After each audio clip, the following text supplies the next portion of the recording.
Vivimos en un mundo en constante cambio que usted merece entender, porque es imposible interpretar la realidad que vivimos sin conocer cada uno de sus colores. Porque muchos son los tonos de la actualidad. Presentamos Matices.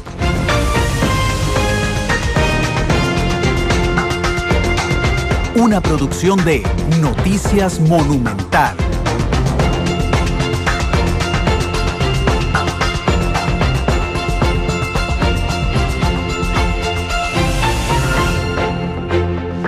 Son las 2 de la tarde con 5 minutos. Les saluda Randall Rivera, director de Noticias Monumental. Bienvenidos a una nueva emisión de Matices, este programa en el que buscamos generar debate, análisis de temas duros. Le llamamos nosotros temas duros, son temas complejos, actuales, que marcan tendencias y, como el nombre del programa lo indica, que tienen muchos matices a la hora de analizarse, con el fin de que ustedes tengan un mejor, una opinión más formada o más informada más bien de temas en particular. Hoy vamos a hablar sobre la necesidad, nos estamos preguntando si hay necesidad de una ley para regular el acceso a la información pública. Ya casi les voy a presentar a nuestros invitados. Les recuerdo que estamos en 93.5 FM en vivo, que estamos en www.monumental.co.cr en cualquier parte del mundo y que nos pueden observar esta noche por diferido en Canal 2, la imagen de la radio. Gracias a quienes ya desde esta hora nos empiezan a reportar sintonía. Stuart Marín, que nos dice ya bien matizado en Monumental. Gracias por estar con nosotros. Antes, una información que, pese a ser de deportes, es importante, de última hora. Álvaro Saborío Chacón ha quedado fuera del Mundial de Brasil 2014 por lesión. Y bueno, es deportiva, pero finalmente es una información que impacta a toda la gente a la que le importa el Mundial, que somos casi a todos. Vamos a ir con nuestro boceto, que es un estado de situación que nos hace nuestra productora Isabel Martínez, muy breve, sobre qué es la información pública, por qué es importante el acceso, y regresamos para presentarles a nuestros invitados y conversar un poco ya sobre el tema de fondo.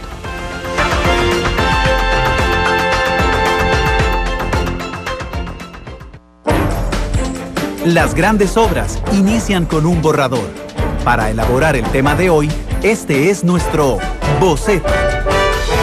El tema del acceso a la información pública ha tenido muchos tonos durante los últimos años.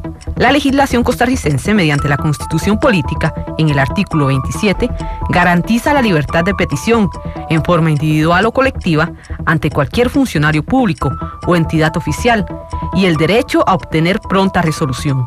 Por su parte, el artículo 30 de la Carta Magna garantiza el libre acceso a los departamentos administrativos con propósitos de información sobre asuntos de interés público. Eso sí, quedan a salvo los secretos de Estado. El año anterior, 67 jerarcas de instituciones públicas fueron condenados por no dar acceso a información y 7 recursos más fueron declarados parcialmente con lugar. Se estima que 213 ciudadanos acusaron a la administración pública por violar su acceso a la información en 2013. Bajo esta circunstancia, ¿se necesita una ley para regular el acceso a la información pública? Este es un tema que tiene muchos matices que analizamos hoy.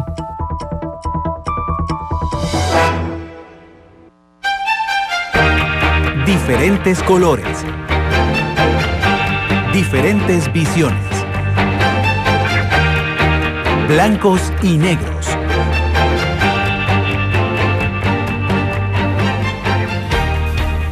Son las 2 de la tarde con 8 minutos. Gracias por estar con nosotros en Matices. Les voy a presentar a nuestros invitados. Está con nosotros don Gilbert Armijo, presidente de la Sala Constitucional. Don Gilbert, gracias por estar aquí. Muy buenas tardes. Es un placer, don Randall. El honrado soy yo que me hayas invitado a esta actividad. Gracias, don Gilbert. Y también está con nosotros don Raúl Sileski, expresidente del Colegio de Periodistas y secretario actual del Instituto de Prensa y Libertad de Expresión, IPLEX. Don Raúl, muchas gracias por la invitación. Más bien un honor estar con ustedes dos y compartiendo también con todos los oyentes de Radio Monumental. Gracias a los dos por estar aquí. El nombre es un poco jurídico, digamos, acceso a información pública, que está garantizado en la Constitución Política. ¿Qué es, don Gilbert, el acceso, para explicarle a un derecho que tenemos todos los ciudadanos, no solo la prensa, qué es el derecho a accesar la información pública, don Gilbert? Bueno, es un derecho fundamental desde el punto de vista del Pacto de San José. El artículo 13 le garantiza a todo ciudadano la posibilidad de acceder a la información, esto es poder pedirla, que se la entreguen, difundirla, analizarla o darla a conocer, por ejemplo. Hay dos facetas de esta información, una la que está en el Pacto de San José, que ha desarrollado la Sala Constitucional, y la otra la que está en la Constitución, que está desde 1949, en el 27-30, pero que cobra vida con el surgimiento de la Sala Constitucional. Antes estuvo ahí, pero siempre estuvo ignorado, por decirlo de una forma, y se ha convertido en un poderoso instrumento para que los ciudadanos puedan acudir ante las instancias del gobierno, del Estado, e incluso ante particulares que están en situación de poder, pidiendo información que es de su interés para diferentes negocios. Eso significa entonces que yo como ciudadano puedo ir a pedir cualquier información pública que solo está limitado por el secreto de Estado, la información tributaria. Sí, básicamente en esto, sobre qué es lo que limita, en un principio hubo una gran discusión, porque como era un derecho relativamente nuevo en nuestro medio, es a partir del surgimiento de la Sala Constitucional que esto se comienza a manifestar en una forma más clara el derecho que tiene el ciudadano. Y antes lo que existía básicamente como un valladar fuertísimo era el derecho a la intimidad. Entonces incluso el salario de un funcionario público no se lo facilitaban a nadie que quisiera averiguar cuánto estaba ganando, porque se decía, esto afecta la intimidad de este funcionario, es su salario producto de su trabajo y no se le puede entregar, y está protegido bajo el manto del secreto. Realmente los límites tradicionales son los que mencionabas, lo que tiene que ver con secreto de Estado, relaciones exteriores y la seguridad de la nación, básicamente. Pero esta interpretación cada vez se vuelve un poco más abierta, y se ha llegado a considerar de que debe ser muy restrictivo, más bien lo que debe estar censurado, por decirlo de alguna forma, y no lo que debe transmitirse. La idea es que la mayor cantidad de información sea o llegue a las personas que la solicitan, para que los ciudadanos puedan tomar sus decisiones de una manera informada, por decirlo de alguna forma. Desde la escuela nosotros aprendemos la frase de que la soberanía reside en el pueblo. ¿Verdad? Esto significa que el jefe de todos los funcionarios públicos es el pueblo. Así es. Y que por tanto puede ir a pedir en cualquier momento, quien sea, decir en qué se está gastando esto, quiero la información del salario de los empleados. Bueno, hay una serie enorme de información pública, y de hecho los invito a los que están en redes sociales, si ustedes han tenido casos donde se les niegue lo que para ustedes es información pública, pueden compartir con nosotros. Don Gilbert no podrá decir si eso es una violación, pero les podemos guiar en términos generales. Don Raúl. Sí, y sobre este punto en particular, es que es importante que los ciudadanos sepan, que es que esto nace desde el momento en que ellos están tributando. O sea, el Estado no funciona sin el aporte de los impuestos de todos los ciudadanos. Entonces, si todos los ciudadanos están pagando los salarios, están permitiendo que el aparato estatal funcione, es lógicamente que también tengan derecho a pedir cuentas y saber lo que está pasando, saber por qué se toman las decisiones, incluso hasta en las licitaciones y las compras, conocer el detalle para poder opinar. Sabemos que no todas las personas están dedicadas todo el tiempo viendo a ver qué hace el Estado, pero sí hay sectores, grupos, personas interesadas que son también ciudadanos y que tienen todo el derecho de saber cómo se está administrando el Estado costarricense. Entonces todos somos coparte de que esto funcione bien, y es importante que el ciudadano comprenda esto, porque es una manera de enfrentar la corrupción, de denunciar cosas que pueden afectar al sistema político, y particularmente yo creo que todos nosotros somos totalmente demócratas. Creemos en la democracia, creemos en el sistema político nuestro, creemos que hay que fortalecerlo, pero también creemos que tenemos que protegerlo, y protegerlo de los que andan con malos pasos. Raúl, hay una frase que está de moda políticamente, que es la casa de cristal, que de hecho la Sala Constitucional lo había usado ya desde hace muchísimos años. Sí, yo creo que es propiedad de la Sala Constitucional. Yo la primera vez que lo leí, me gustó mucho, y bueno, algunas veces uno también lo usa, porque creo que refleja en la imagen nuestra, en el cerebro nuestro, y nos permite ver qué es la idea de esto, que es que todos podamos ver a través de esos cristales cómo está funcionando el aparato estatal. Y cuando hablamos de esto, hablamos de municipalidades, hablamos del Poder Judicial, hablamos de la Asamblea Legislativa, hablamos del Poder Ejecutivo, hablamos de las autónomas que manejan mucha plata, y cuanta entidad estatal esté funcionando con impuestos de los ciudadanos. Sí, un día eso estaba revisando, no viene al caso particularmente, pero estaba revisando los presupuestos de algunas instituciones del Estado, y hay algunas que uno dice, ¿qué es esta cantidad de dinero, verdad?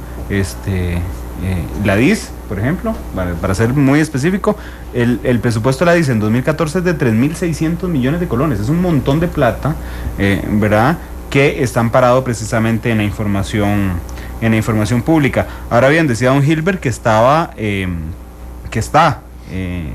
amparado en la Constitución Política en 2 artículos.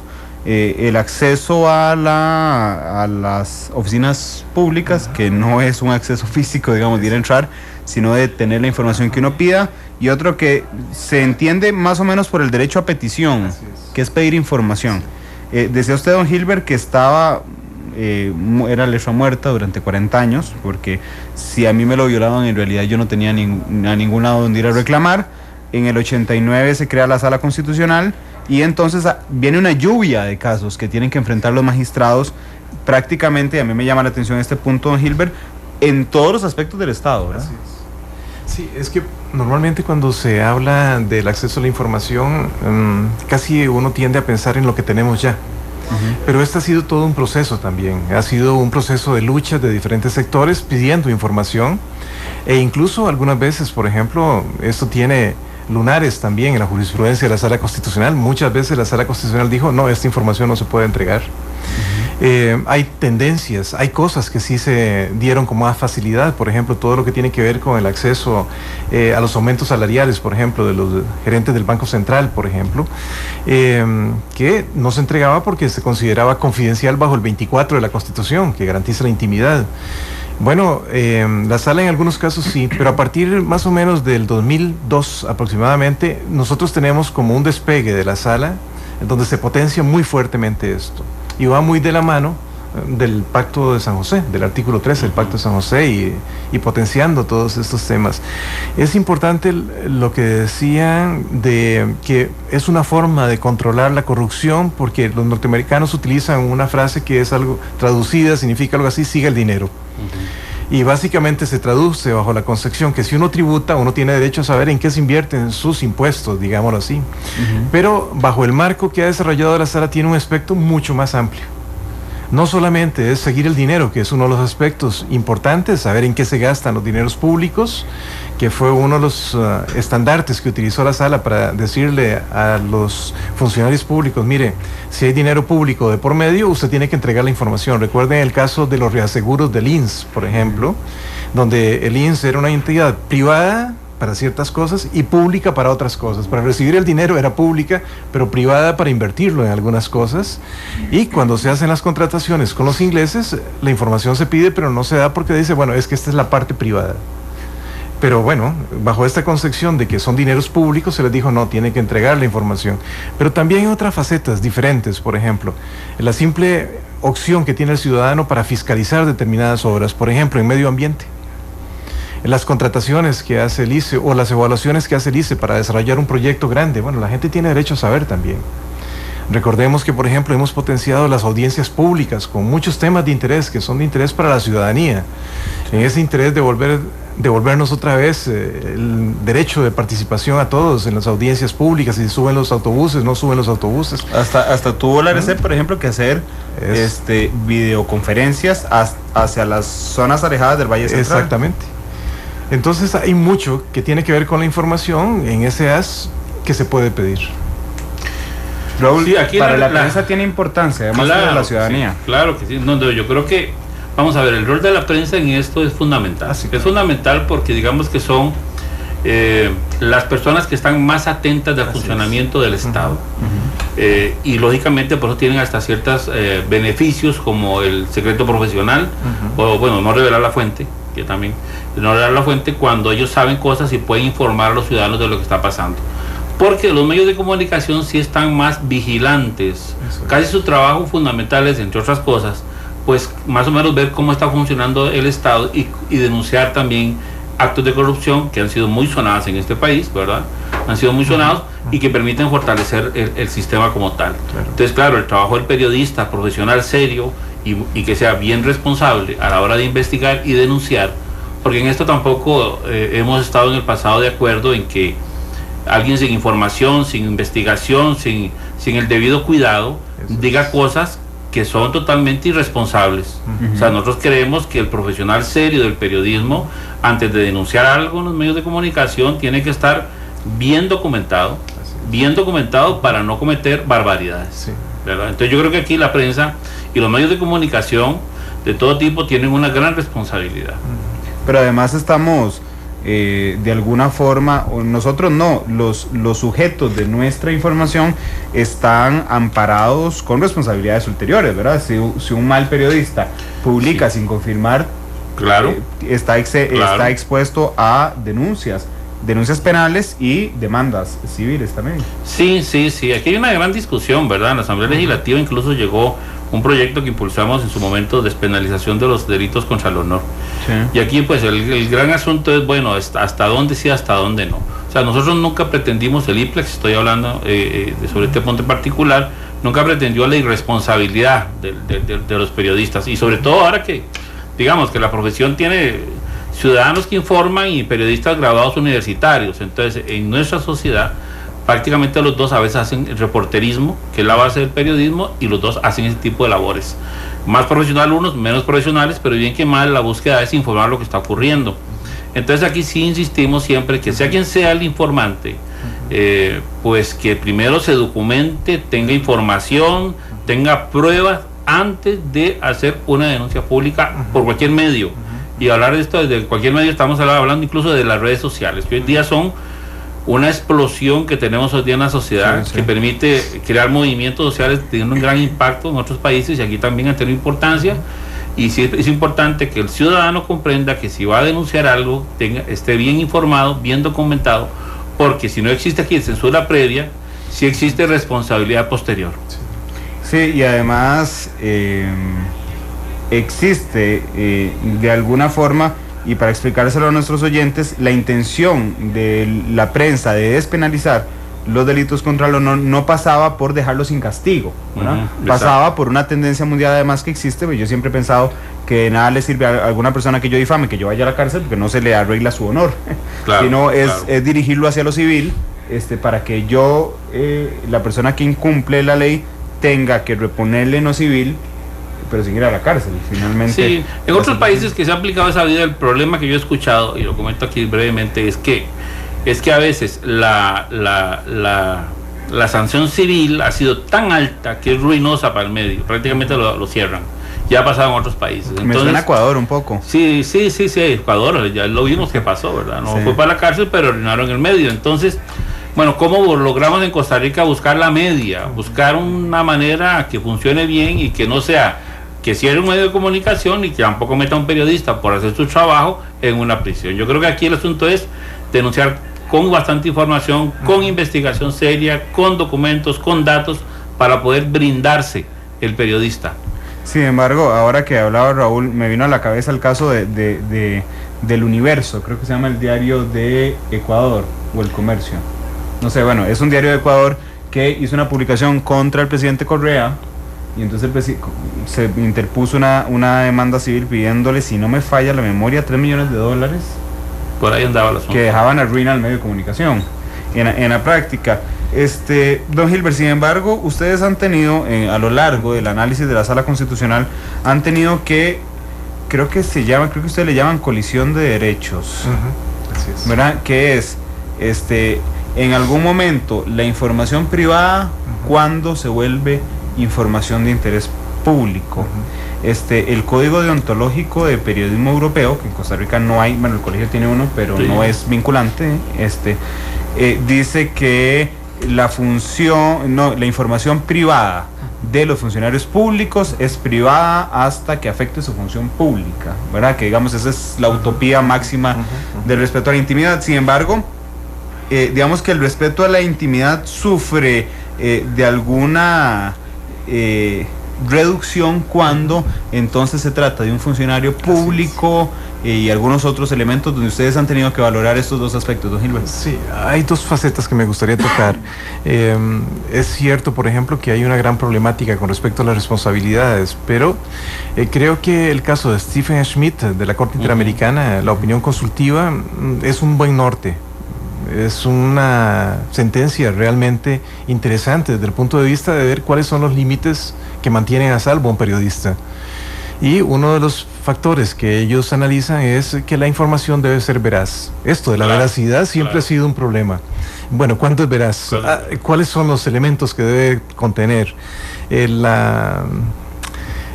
Tribunal Constitucional Español ha dicho en varias sentencias de que una veracidad absoluta implica una especie de autocensura en última instancia, que lo que importante es que haya elementos objetivos que le permitan al periodista creer que esto efectivamente es cierto y darlo a conocer bajo eso. Es una especie de buena fe en la transmisión de la información a la hora de generar opinión pública. Pero lo cierto del caso es que esto ha tenido muchísimas implicaciones. El límite, ¿dónde empieza una cosa y dónde termina? Bueno, Carolina de Mónaco, en una sentencia famosa del Tribunal Constitucional Alemán, se discutía hasta dónde tenía ella, como un personaje de época, no un funcionario público, pero sí un personaje muy destacado de la monarquía de Mónaco, derecho a su intimidad. Y las fotografías se las habían tomado en una zona media reservada, en un restaurante, y a ella no le había gustado y había demandado en Alemania. En Alemania dijeron, bueno, esto no está cubierto, porque usted es una persona que sale constantemente en público y por consiguiente está más expuesta y esto tiene que tolerarlo.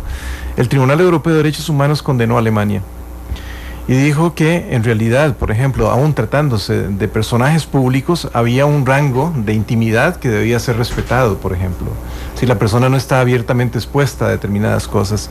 En el caso nuestro, nosotros todavía no hemos tratado el tema en profundidad como lo han tratado otros países. Porque, por ejemplo, lo que hemos reconocido reiteradamente es que en relación a los funcionarios públicos tienen un nivel de protección bastante disminuido en relación a lo que lo puede tener cualquier otro hijo de vecino, por ejemplo. Lo que hagamos o no hagamos, por ejemplo, pues tiene un mayor acceso a la prensa. Desde luego, siempre hay campos donde entra el ámbito privado, donde esto hay un límite siempre. Pero es una colisión increíblemente difícil de definir, porque por un lado está la garantía del derecho a la intimidad, como decía un juez norteamericano, el derecho a ser dejado en paz. O sea, todo ciudadano tiene derecho a tener un espacio donde sabe que se le garantiza que nadie se va a entrometer en ese espacio, el ámbito íntimo. Y hay otro ámbito donde está íntimamente vinculado con lo que hace, cómo lo hace, qué fondos gasta o cómo los gasta, por ejemplo, que esto es público en principio. Claro, claro. A mí siempre me ha llamado la atención los casos de políticos en Estados Unidos, porque, por ejemplo, siendo uno de los países con mayores libertades, ¿verdad? ¿Cuántos funcionarios públicos estadounidenses han tenido que renunciar porque se hizo público un amorío, que no tiene nada que ver con su función pública, digamos, para no hablar del caso de Bill Clinton en particular, sino afuera? Claro, recuerdo un senador que tuvo que salir a renunciar porque, bueno, sí, tuve un amorío en mi vida privada. A mí siempre me ha llamado la atención en Estados Unidos esos casos, un país con la libertad absolutamente extrema que condena igual y hace público los escándalos personales de su jerarca, ¿no? Pues yo creo que aquí, bueno, ahí no es tanto, creo que es un tema, digamos, jurídico, me parece que es un asunto de cultura, moral, es un asunto moral. Ellos renuncian porque ya no son bien vistos por su partido ni por su grupo y renuncian por eso, pero no es ante ningún tipo de juicio o de ir a los tribunales. Me parece que es un asunto más de cultura, cosa que en nuestra América Latina eso como que es como más, ¿cómo lo digo? Más de poca importancia. Exacto. Excepto en el caso más de poca importancia, porque la verdad es que aquí la gente sabe muchas cosas y lo comenta y se sabe y bueno, ahí va la cosa, pero digamos no es un tema que signifique como ocurre en Europa y también como ocurre en Estados Unidos, ¿verdad? Casos en que renuncian porque se descubrió. que tenía un amorío por ahí escondido. Recordemos el escándalo público que se generó después de la decisión de la presidenta Chinchilla, de la expresidenta Chinchilla, de pedirle la renuncia a Karina Bolaños, por ejemplo, de un caso que era meramente privado, ¿verdad? Y que de hecho se hizo una gran ola en redes sociales con un hashtag famoso, yo soy Karina, digamos, diciéndole a la gente, esto no es de importancia pública. Tenemos algunas participaciones en redes sociales. Don Gilbert, con toda confianza, si en algún momento usted ve, porque yo soy absolutamente respetuoso de eso, ¿qué le podría hacer? Adelantar criterio, nos Perfecto. Dice claramente. Dice Adolfo JSCR, si la administración pública se brinca a veces la ley 9097, que es el derecho de petición, ahora ¿cómo no se brincará otro tipo de información más sensible? Y esta quiero pegarla con Mauricio Castro, que dice, esto es una utopía. La mayoría de administración pública comete violaciones al derecho a la información, y hay números que a mí me sorprendieron, de aún hoy, ¿cuántos jerarcas de instituciones públicas niegan información pública? Sí, claro, yo estoy absolutamente de acuerdo con lo que comentan. Es más, por ejemplo, aquí se dice que este es un país de derechos, sí, pero la verdad es que o una de dos, o es un país de derechos o es un país de violación de derechos. Si este país fuera un país de derechos como lo soñamos, en el sentido de que todo el mundo es muy transparente, muy respetuoso, muy lo demás, la Sala Constitucional no tendría trabajo en este tema en concreto.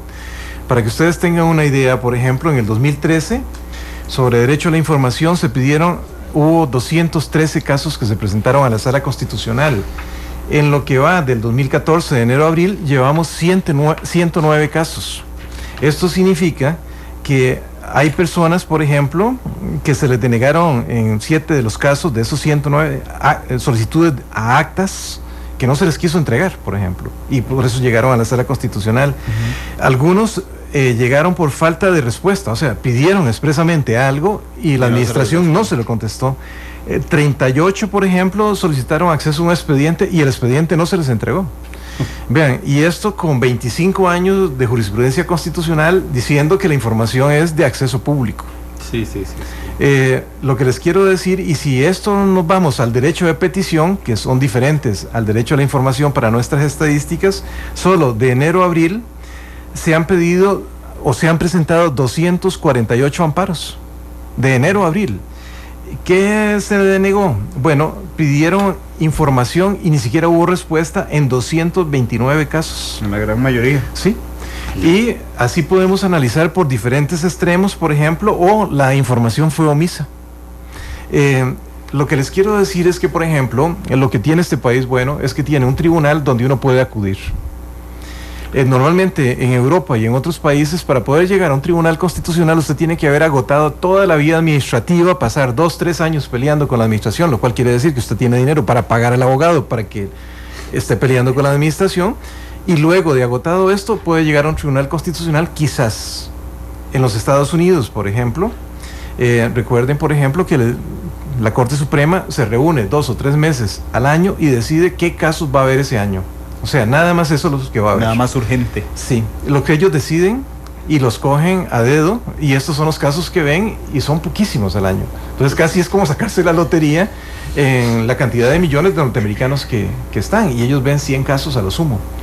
La diferencia con nuestro sistema es que nuestro sistema le permite a la gente que no solo le denieguen el hecho de que le den lo que está pidiendo, sino que hay una instancia donde sin ninguna formalidad puede presentarse. Esto no significa que en todas las oportunidades a la persona se le va a dar la razón, porque puede ser que a veces la persona lo que está pidiendo es algo que efectivamente está bajo un límite determinado. Esta sentencia nuestra de la Casa de Cristal decía, bueno, todos los supuestos donde se puede pedir la información, pero hay límites. Por ejemplo, si hay una acusación penal y hay una investigación penal, usted no puede llegar a decir, yo quiero el expediente para ver cómo va la investigación, sí, porque precisamente estropea la investigación y al final se trae abajo una investigación del OIJ o del Ministerio Público, digamos.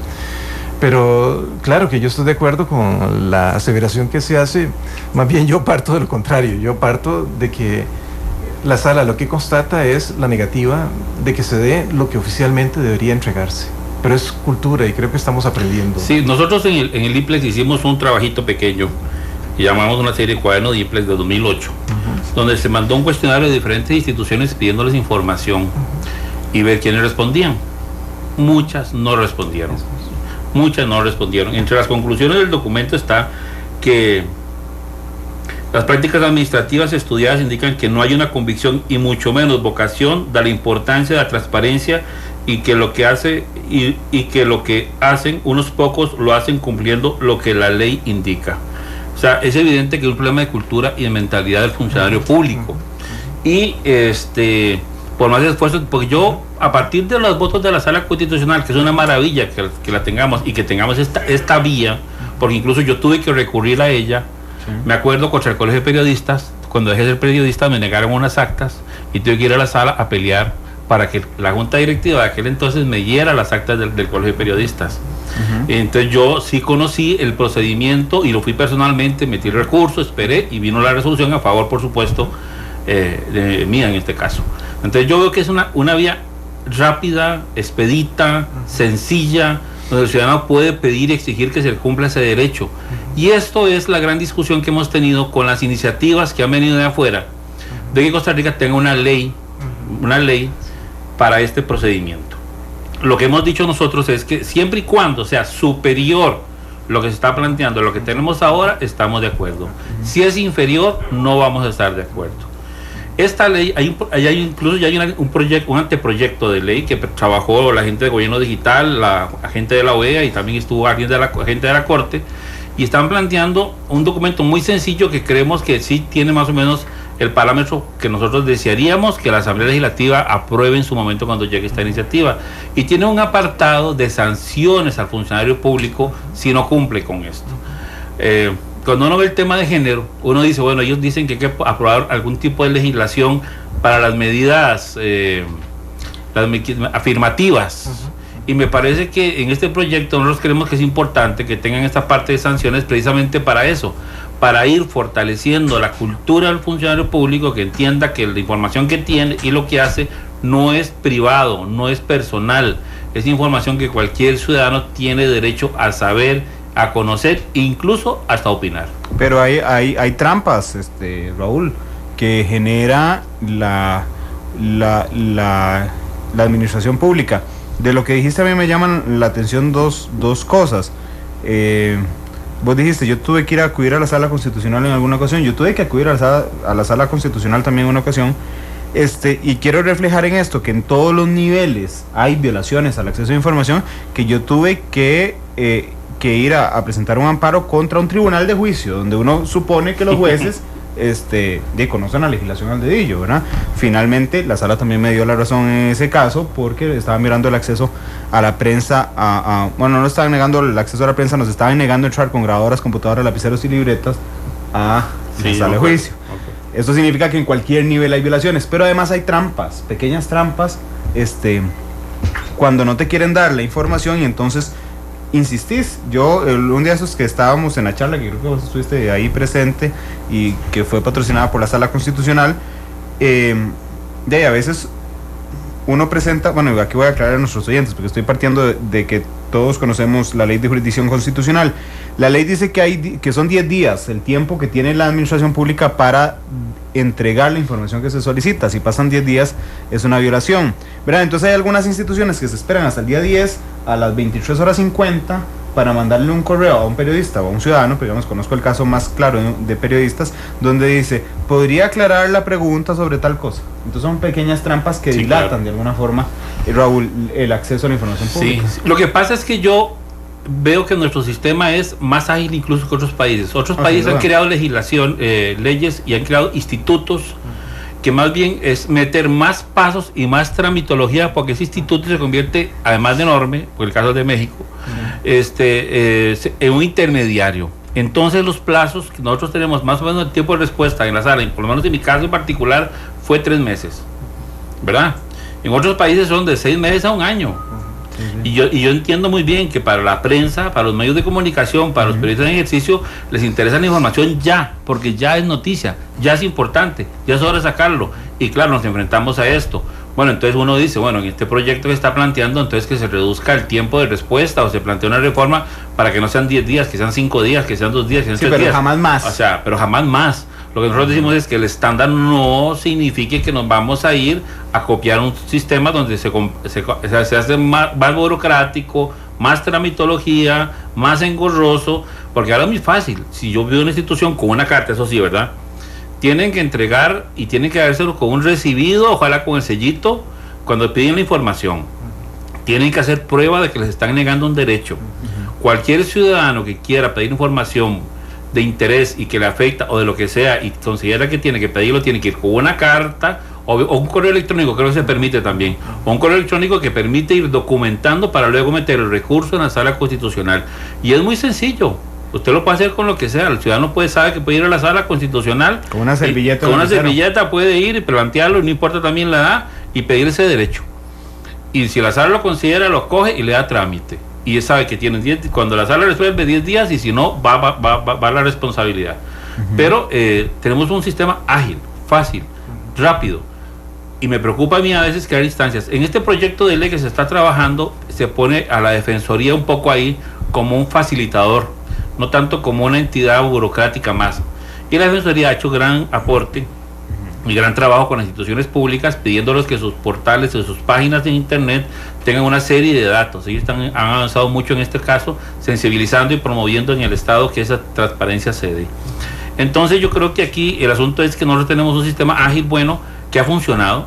La sala ha hecho una cantidad de votos que son impresionantes y han estado estableciendo límites hasta donde se puede llegar.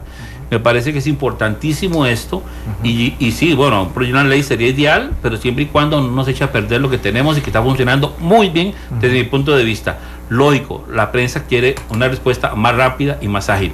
Entonces tratemos de mejorar eso. Ahora, el problema, por ejemplo, para el periodista puede ser que la sala ha ido derribando muchos límites que existían antes y que ahora ya no. Pero sin embargo, por ejemplo, frente a diferente normativa, y esto lo digo en relación a por qué es que la gente se niega a dar información, por ejemplo. Y básicamente también yo no le echo solo la culpa al funcionario de que no entregue la información, sino que, por ejemplo, nuestro sistema está diseñado con dos derechos que son del mismo nivel. El derecho a la intimidad, por ejemplo, y el derecho al acceso a la información. Son dos derechos constitucionales ambos.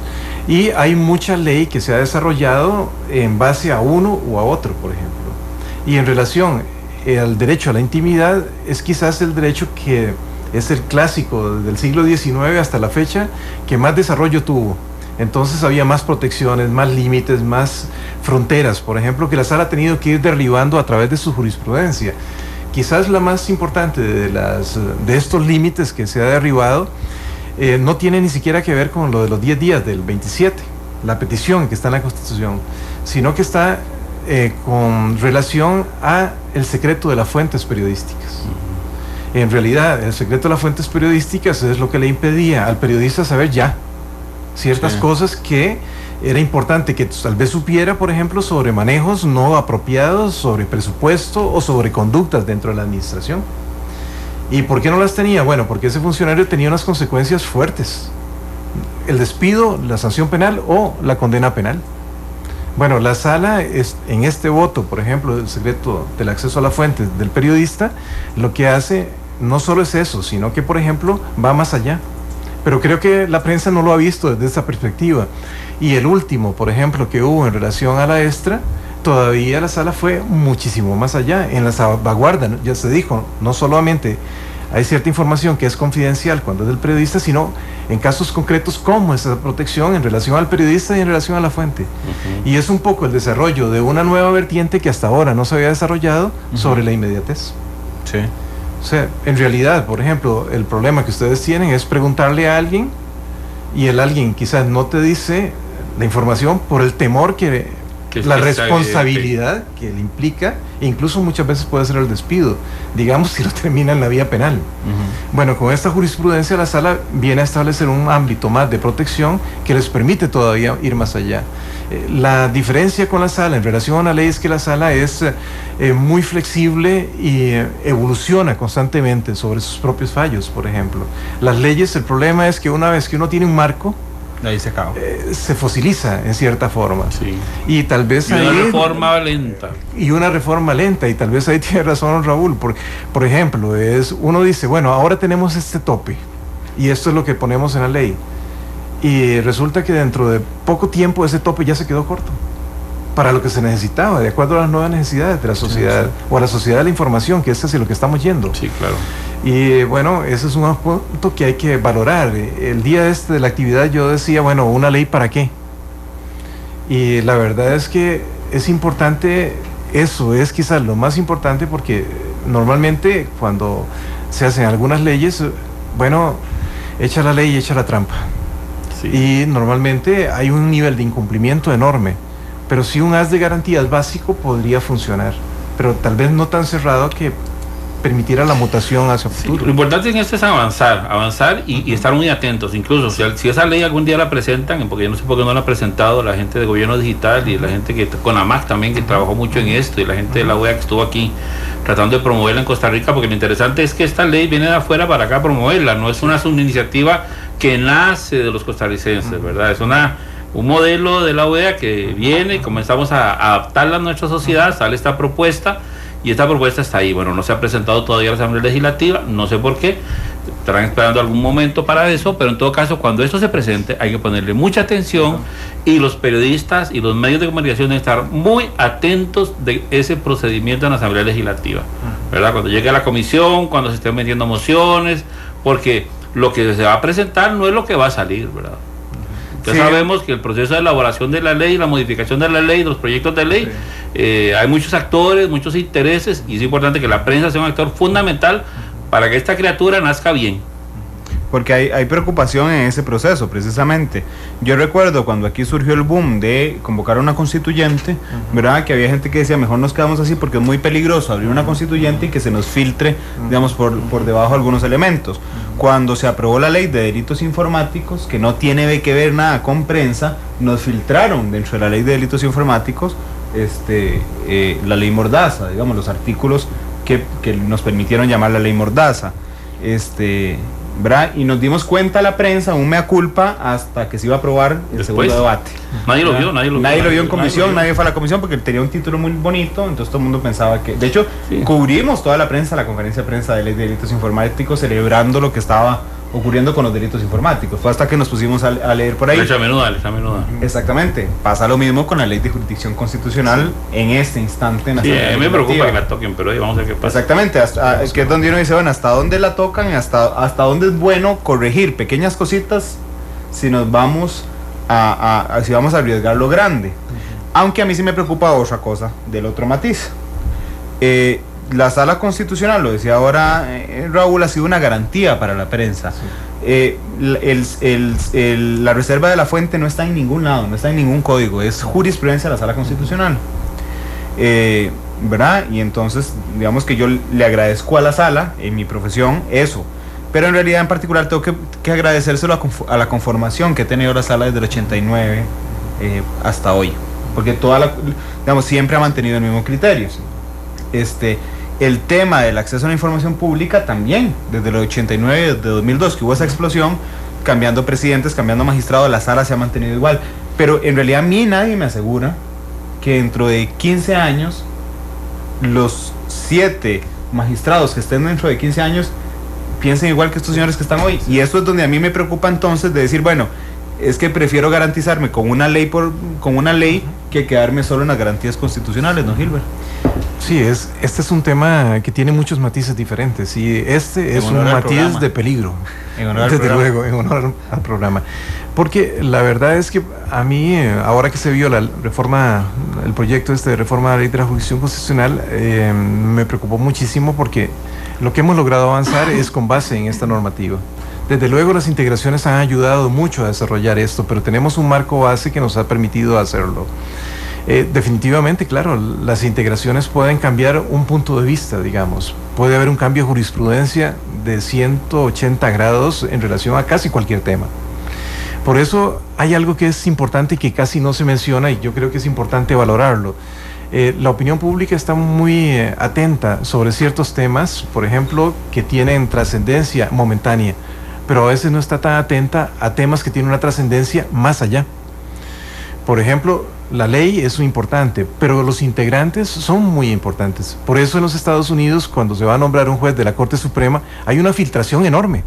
La prensa está ahí examinando sus antecedentes, examinando cómo piensa, cuál es su concepción de la vida, valorando, criticando y ayudando a formar opinión. Y en última instancia, cooperan mucho con el proceso de quién es electo o no.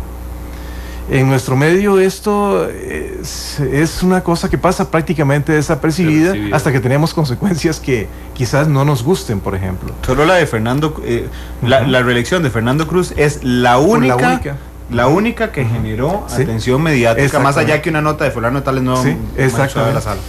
Sí, es una priorización en los medios de comunicación, porque yo sí tengo que decir, bueno, en el otro sombrero que tengo, yo trabajo, pues, a veces en prensa de la Asamblea Legislativa, y si nosotros mandamos a todos los medios la lista de los que están, cubrimos las comisiones, cuando ningún medio va, mandamos quiénes fueron y qué dijeron, ¿verdad? Tal vez no tan amplio como se desearía, pero digamos si hay un esfuerzo institucional de transparentar estos procesos, de darlos a conocer, por los medios que tengamos disponibles en su momento. Entonces yo sí siento que la prensa nacional si no le da seguimiento a ese tipo de nombramientos hasta el día tal vez que se transmite en el plenario la votación para la elección.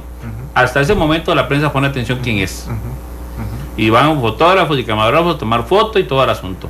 Pero todo el proceso de esa elección sí me parece que hay una ausencia de los medios de comunicación en la elección de los puestos importantes de algunas, bueno, lógicamente del Poder Judicial, ¿verdad? La Defensoría y la Contraloría, me parece que la Procuraduría, o sea, es que la Asamblea tiene una importancia en este tipo de cosas enorme, y los medios de comunicación sí hay que hacer una crítica, ¿verdad? Yo creo que no le dan la relevancia y el seguimiento necesario a esto. A mí me encantaría en algún momento, cuando se hace la comisión de nombramientos, bueno, cuando se hace no está establecida, pero cuando se conforma para analizar qué nuevo integrante va a la Sala Constitucional, a mí me encantaría hacer un debate, por ejemplo, entre los 10 aspirantes que pasaron por comisión.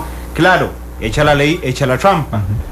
Vamos a traer a los 10 aspirantes aquí y en los últimos 24 horas surge un candidato consenso que no pasó por ningún filtro, que ni siquiera tuvo que ir a debate para surgir como magistrado, en el caso que estoy poniendo el ejemplo. En esto lo importante es que la prensa debería mantenerse vigilante en algunos temas que tienen mucha trascendencia. La creación de la ley esta, por ejemplo. Si es una ley que se va a dejar que la preparen, por ejemplo, los expertos, los técnicos, nada más, sin fiscalizar exactamente qué es lo que se quiere y para qué es lo que se quiere esa ley, posiblemente el producto puede ser cualquiera. Así como es importante en relación a los nombramientos de los miembros de los supremos poderes o los miembros de la sala, por ejemplo, porque eso define las líneas, las grandes líneas. Y he de decir una cuestión, por ejemplo, que es también en honor a la verdad. Cuando yo llegué de suplente a la Sala Constitucional, oía las discusiones y yo decía, ¿cómo hicieron los diputados para arreglárselas? Porque realmente alrededor de la mesa había 7 personas que representaban todo el país. Había personas que no creían en Dios y otras personas que eran del Opus Dei, como Rodolfo Pisa, por ejemplo. Había gente con diferentes posiciones. Casi todo el país estaba representado. Por eso es que eran muy salidas a la tica nuestras sentencias. Porque ni siquiera era la posición de un extremo ni la del otro, sino el término medio a la tica, donde los demás terminaban de terciar. Esto es importante, por ejemplo, en temas como esto, el acceso a la información. Y si esta línea se va a mantener en una línea progresiva de desarrollo, por ejemplo, bueno, la prensa ha hecho cosas importantísimas ahora para las elecciones, estos debates televisivos. Esto es realmente novedoso y permitió a muchísima gente tomar opinión con respecto a quién creía que podía ser la persona que lo representara. Bueno, yo creo que esto es un proceso donde no todo está terminado, sino que es un proceso donde se va caminando.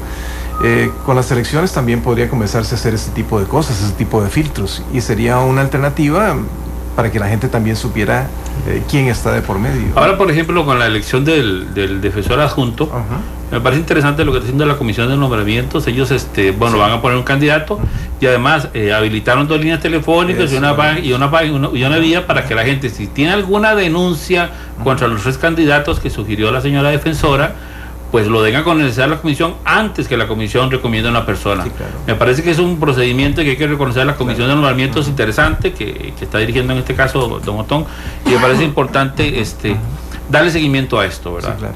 darle seguimiento a esto, porque son mecanismos nuevos que están entrando a la Asamblea Legislativa. Esto no se había hecho antes, y tenés toda la razón. Creo que es importante que de la comisión se dé su lugar, ¿verdad? Es un asunto de los diputados anteriores, y que ha pasado eso, que de pronto aparece una persona nueva y es electa, pero quien puede lo más puede lo menos, digo yo. El plenario puede hacer eso porque es el órgano máximo del claro, pero de hecho hay candidatos que quedan fuera de la lista de gente escogida de primero, que dice, no, es que yo estoy tranquilo porque yo soy el de consenso, digamos, el que va a surgir después de todo. Y además, Raúl, que se ahorra el escrutinio público, que por sí no existe. Por ejemplo, ¿cuánta prensa había antier cuando usted fue con don Paul?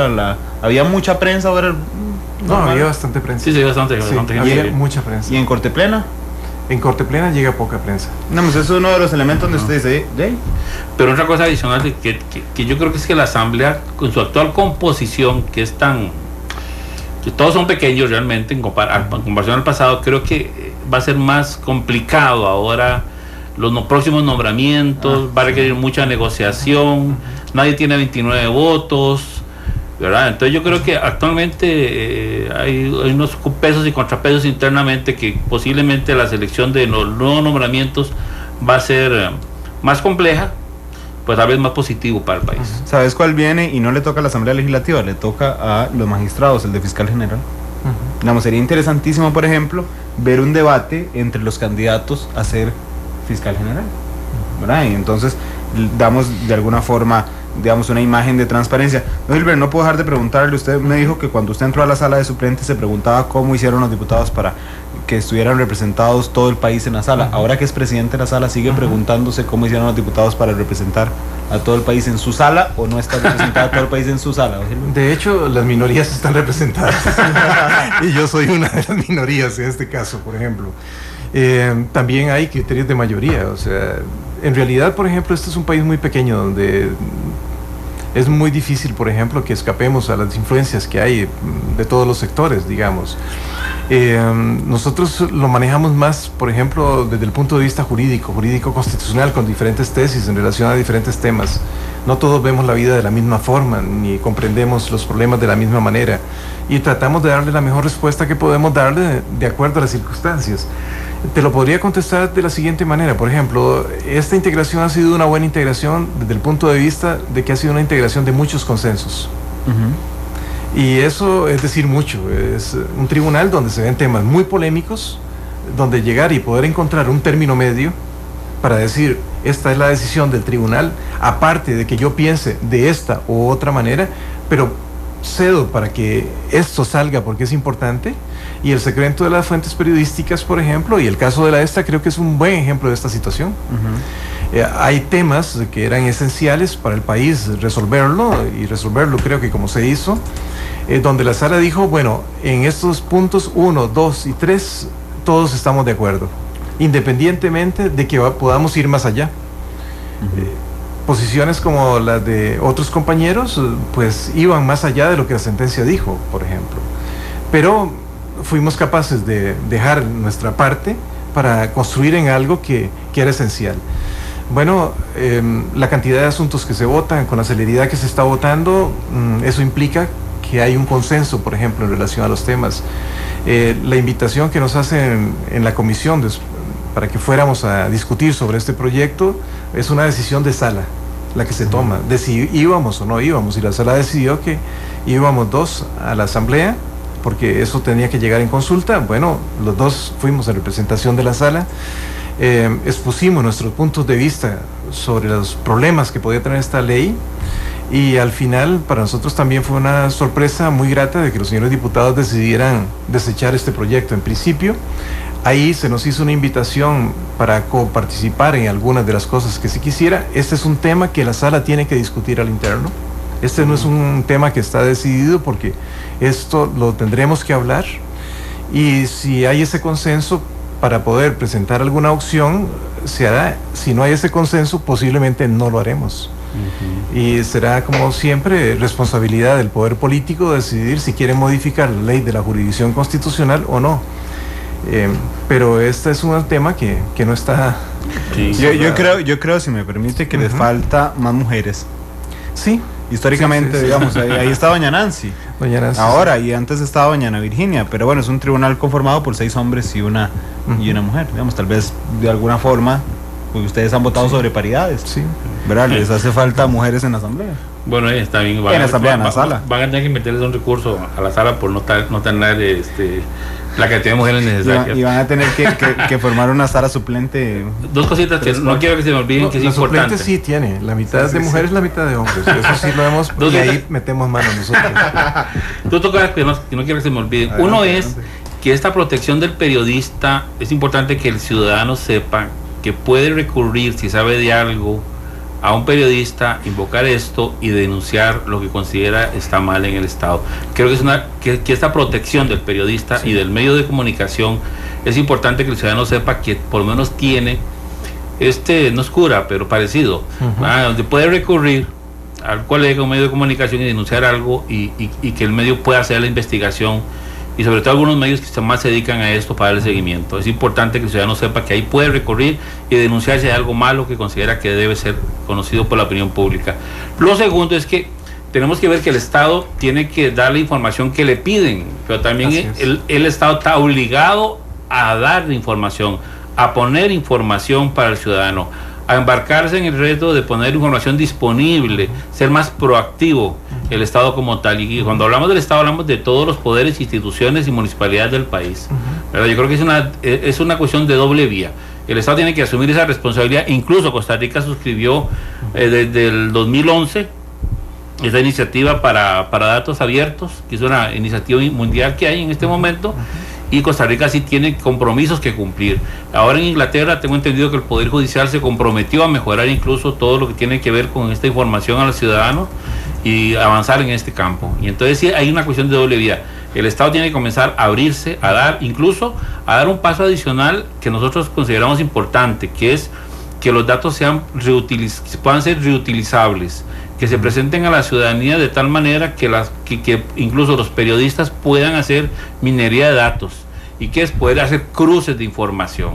Si las páginas del Estado ponen información en formatos que no permiten hacer cruces, de mezclar y meterle programas para sacar cosas y datos importantes, tenemos un problema, ¿verdad? Yo creo que esta cuestión que llaman Open Data es importante que lo pensemos. No es solo que esté la información ahí, es que también la gente que pueda investigar, institutos, periodistas, medios de comunicación, ONGs, puedan con esa información del Estado hacer datos, cruzar, reutilizar la información precisamente para generar y potenciar esa información del Estado. Y aquí todavía creo que estamos lentos en Costa Rica. No, Raúl, pero en esto hay esto que le decía yo, que para el funcionario público a veces es como un conflicto de intereses porque hay una ley que le dice una cosa y otra ley le dice lo contrario. Por ejemplo, mire, cuando don Luis Paulino, que siempre fue un fan de la informática y el acceso a la información y otras cosas, llegaban los asuntos, por ejemplo, obligaba a nuestros escribientes a que en cada asunto que se presentaba, cada amparo, tenían que poner el nombre del señor, las calidades del señor, esto es, qué edad tiene, de dónde viene, qué sexo tiene, y una serie de datos que aparentemente no tienen ninguna importancia, pero desde el punto de vista estadístico, permiten hacer perfiles, por ejemplo, de qué tipo de población accede más o accede menos a la sala constitucional. Pero nosotros tenemos normativa recientemente aprobada, por ejemplo, que establece el secreto de cierto tipo de información o cierta protección para ciertos grupos, por ejemplo, y entonces obliga al anonimato, por ejemplo. Claro. Entonces es como estamos en una época como que fluctúa a favor de un derecho, es complicado, y luego fluctúa en contra de ese mismo derecho, protegiendo otros, digamos. Y desde luego la intimidad, por ejemplo, es importantísima, no revelar información en relación a enfermedades que pueda tener una persona o una persona que llegue enferma, etcétera. Por supuesto. Pero creo que como Estado hay muchas cosas donde no tenemos un norte claro en este país todavía. Y creo que nosotros deberíamos, o creo que estamos tratando como país también de encontrar ese norte. Sí. Pero igual que esto, por ejemplo, esto pasa por la educación. Yo criticaba en las conferencias que decía que nosotros los abogados somos muy dados a creer que tenemos un conflicto y ese problema se resuelve cuando hay una ley sobre ese problema. Y la verdad es que se resuelve para el que hace la ley, pero si la gente no ha interiorizado que esa ley es correcta, que es apropiada, que debe cumplirla, la gente no lo va a cumplir. Y ley muerta. Es ley muerta. Pero además hay información que es absolutamente inaccesible. El día al inicio del programa puse el ejemplo del presupuesto de la DIS, ¿verdad? Eso lo hice buscando en Google presupuesto Ministerio de la Presidencia, ¿no? Cuando uno llega al presupuesto, por ejemplo, en la primera parte dice programa 4511, entonces uno tiene que irse abajo, programa 4211,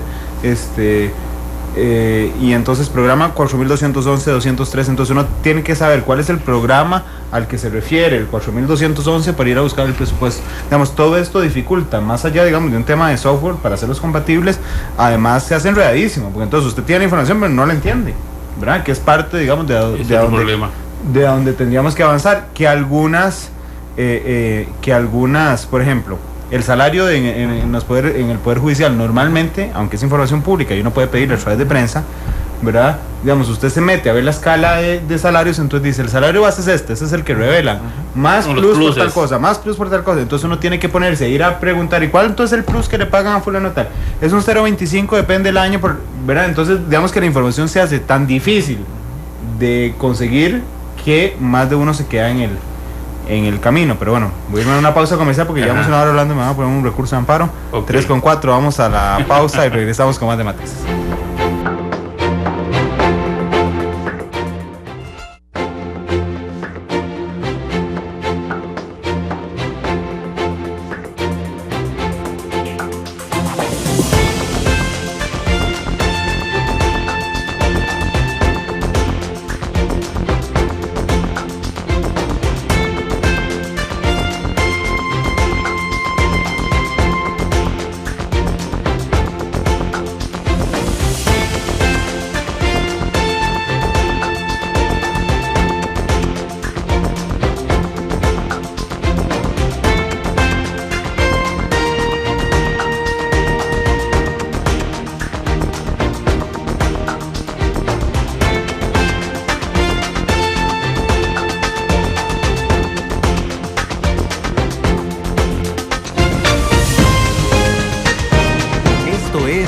Matices.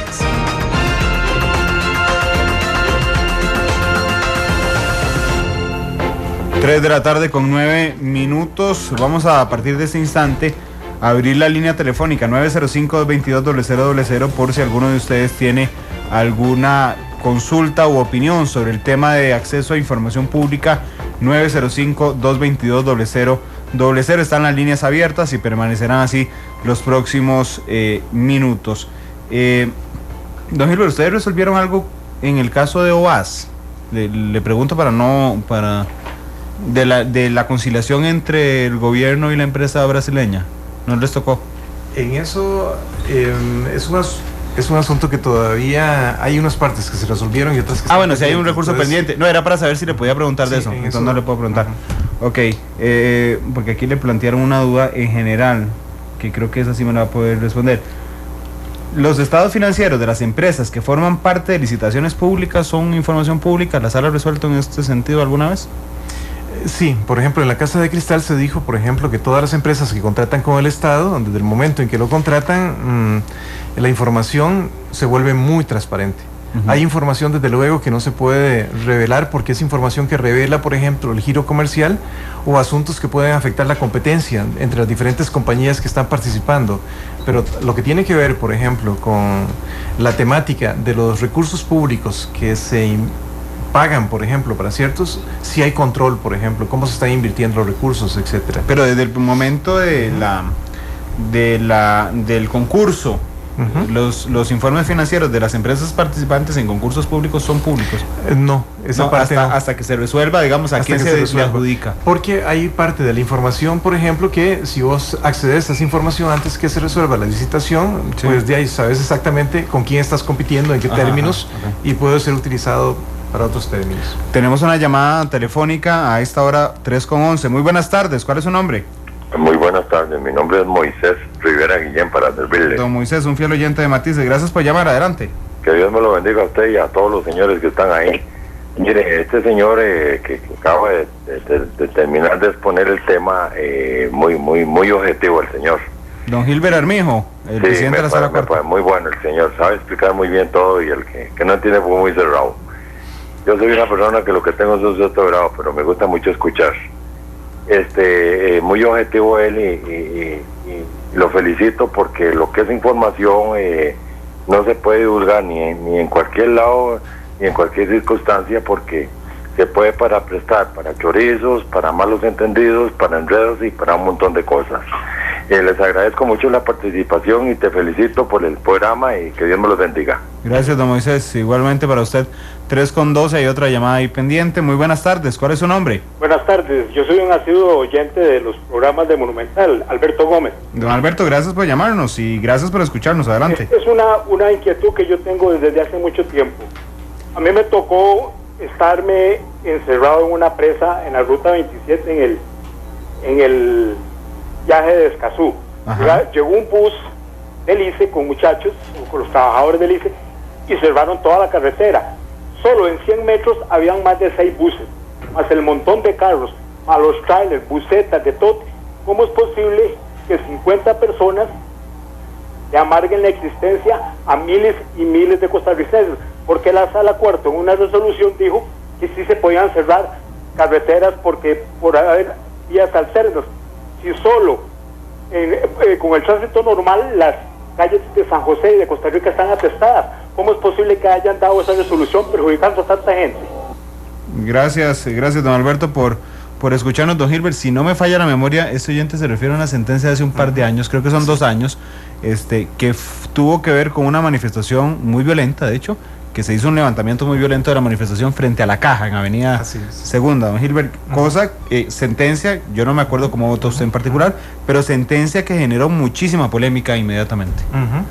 Sí, en esta sentencia lo que se discutía, por ejemplo, es básicamente si las personas tienen derecho a manifestarse a través de una huelga, por ejemplo, los procedimientos típicos, y hasta dónde, por ejemplo, la fuerza de policía puede emplear la fuerza para quitar a esos manifestantes también.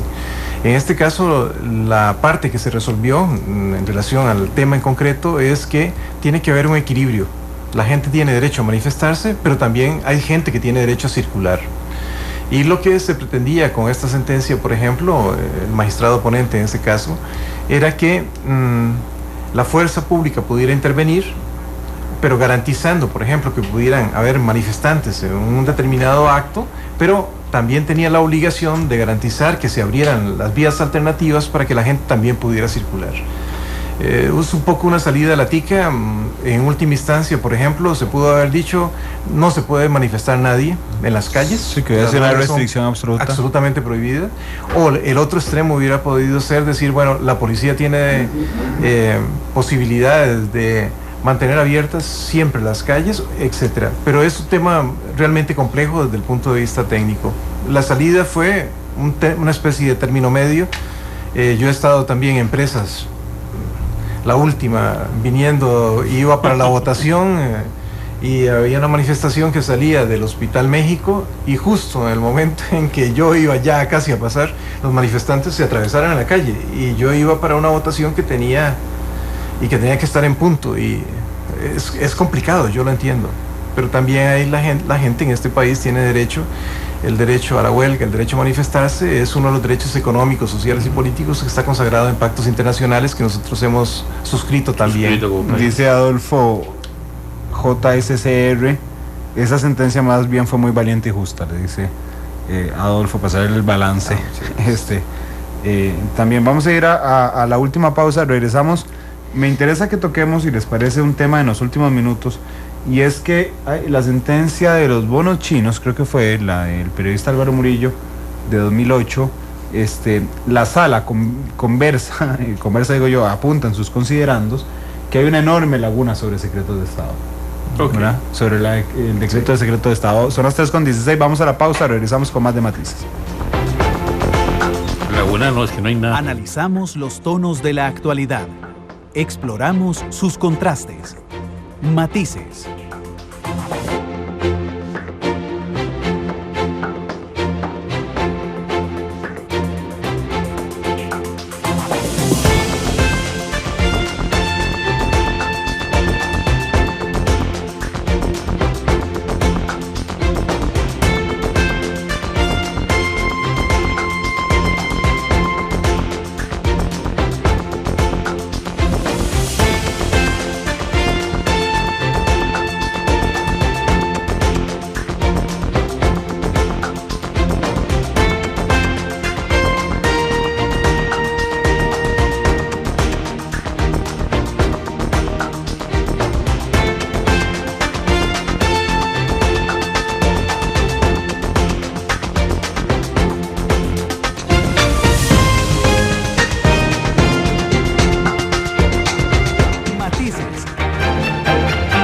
Los tonos de la actualidad. Todos los colores y puntos de vista se mezclan. Llegamos a las conclusiones en nuestro arte final. 3:20 minutos, nos quedan 6 minutos de programa. En este instante la Federación de Fútbol está dando conferencia de prensa confirmando la lesión de Álvaro Saborío Chacón, que quedará fuera del Mundial 2014. Podríamos poner un amparo contra la lesión de Saborío. Les dije que íbamos a hablar sobre el decreto, porque se hace por decreto de secreto de Estado. Raúl en broma dijo, no es que hay una laguna, es que no hay ni siquiera el hueco para la laguna.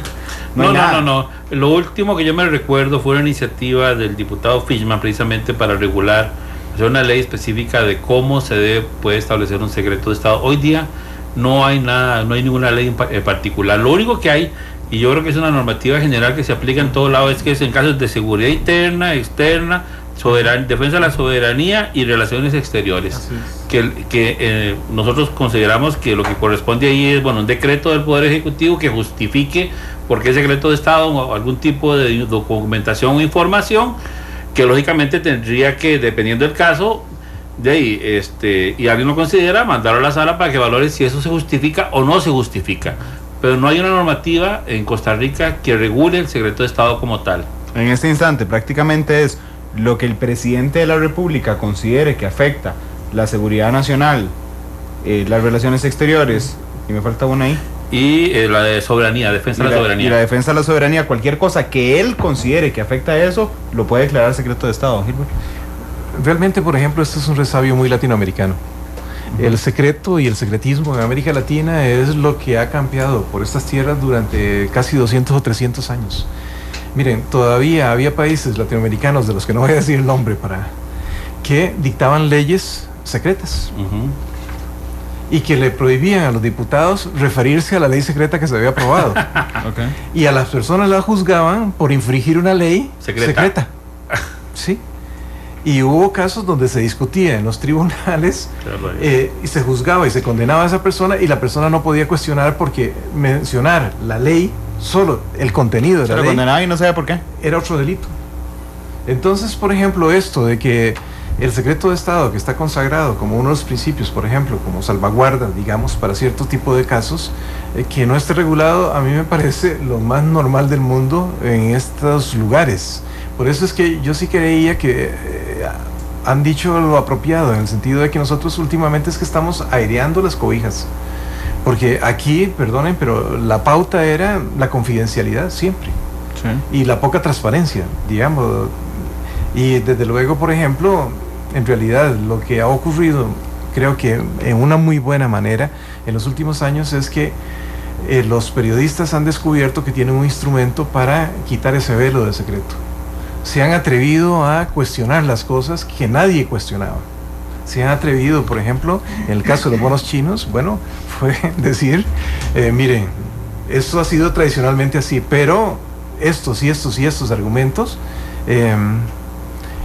me impiden a mí fiscalizar, controlar, evaluar cierto tipo de comportamientos, y es importante que la opinión pública se entere qué es lo que se está haciendo oculto. Desde luego, por ejemplo, también, como en este caso, pues una vez que se resuelve, el Estado actúa de una forma muy particular y da la información por todos los medios, digamos. Sí, también sí.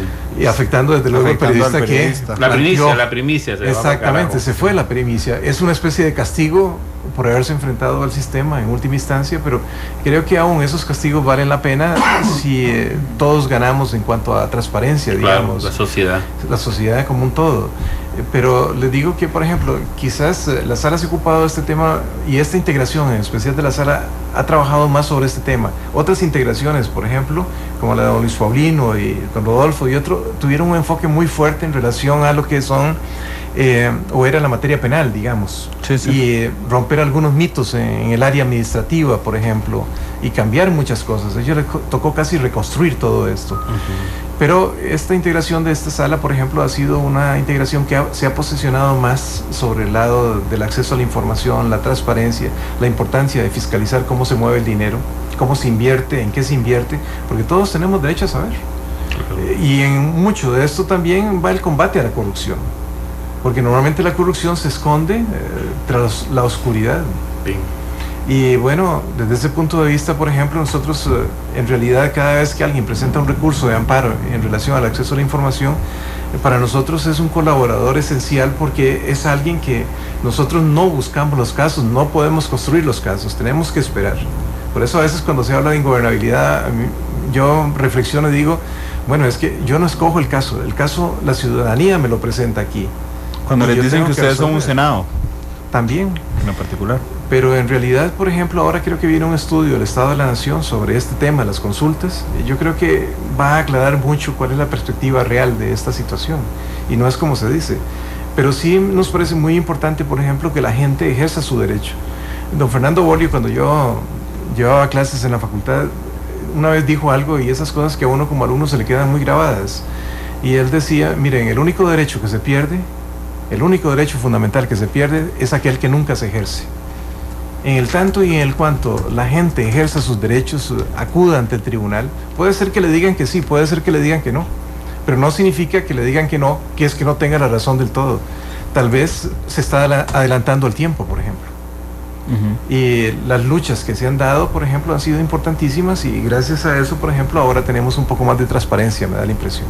A mí me parece que la sala es una institución que hay que proteger, que hay que apoyar, que hay que promover, incluso porque cuando se habla de participación ciudadana, me parece que la sala es un reflejo de lo que es mucha participación activa ciudadana, porque la gente está defendiendo sus derechos y pidiendo cuentas. Así es. Y uno lo ve por todo lado. La gente tiene todo el derecho de pedir, saber, conocer, participar y también reclamar. Así es. Yo no había hecho la reflexión, pero en realidad el programa nos quedó como anillo al dedo. Mañana es Día del Periodista. Sí, es un día, bueno, es un día triste para el periodismo costarricense. Se estableció en la administración de don Oscar Arias. Fue una iniciativa de la Junta Directiva que en aquel momento pues tuve la suerte de presidir, y seleccionamos una fecha que es lamentable para la memoria de los periodistas costarricenses, que es el atentado de la Penca. Pero consideramos que merecíamos un día, y que esa fecha era importante tenerla siempre presente para saber y valorar el trabajo del periodista, sobre todo que ocurrió ese atentado en una conferencia de prensa. Sí, felicidades adelantadas, don Raúl. Igualmente. Don Gilbert, muchas gracias por estar aquí. Un placer. Gracias, Raúl, también por estar aquí. Hoy en un tema básico, además, para que opere el Estado de Derecho en nuestro país. Hoy me decía un amigo que tuvo un alto puesto en la ONU, me dijo, recuerden que cuando cae todo, lo único que lo sostiene es una prensa libre. Y cuando la prensa libre cae, no queda nada más. Así es que bueno, son las 3:27. Gracias por estar con nosotros en Matices. Nos escuchamos a las 7 en la tercera emisión de Noticias Monumental. Leonardo Banier, exministro de Educación, está compareciendo en la Asamblea Legislativa a esta hora de la tarde. Está la lesión, por supuesto, en deportes de Álvaro Saborío. Mañana estaremos de nuevo con Matices a las 2 de la tarde. Feliz tarde a todos.